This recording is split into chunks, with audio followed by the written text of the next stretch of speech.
Voici à présent une petite vidéo pour vous expliquer comment trouver une échelle. Ici, je vous donne la mesure d'un train dans la réalité. C'est un train de marchandises qui fait 750 mètres de long.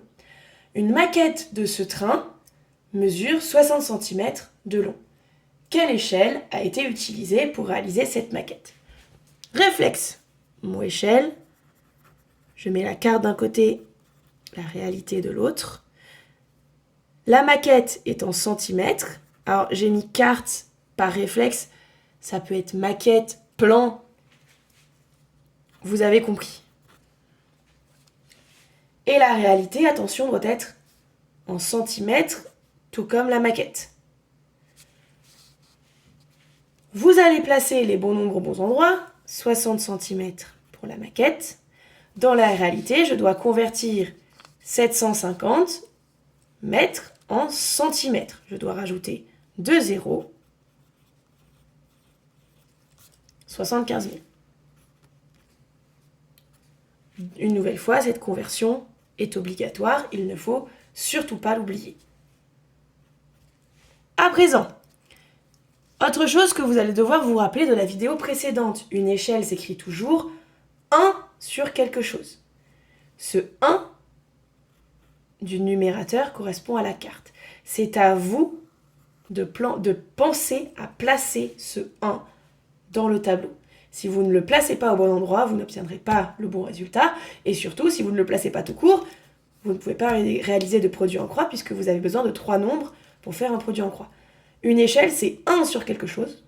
Donc c'est à vous de placer ce 1 côté carte. Je réalise mon produit en croix. Une fois 75 000 fait 75 000.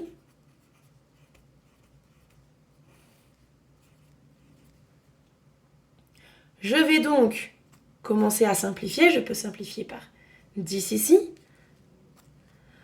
Ensuite, tout ça c'est 75 fois 100.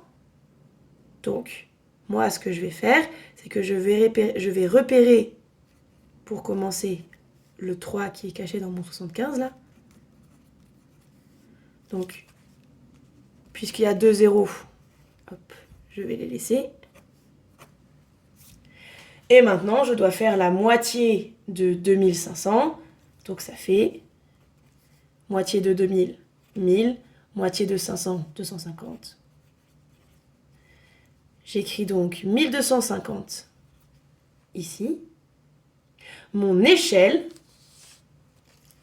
est de 1 sur 1250. Une échelle, c'est 1 sur un nombre. Donc je réécris le 1 que j'avais placé moi. Et le côté réalité, je le place au dénominateur. Voici comment trouver une échelle.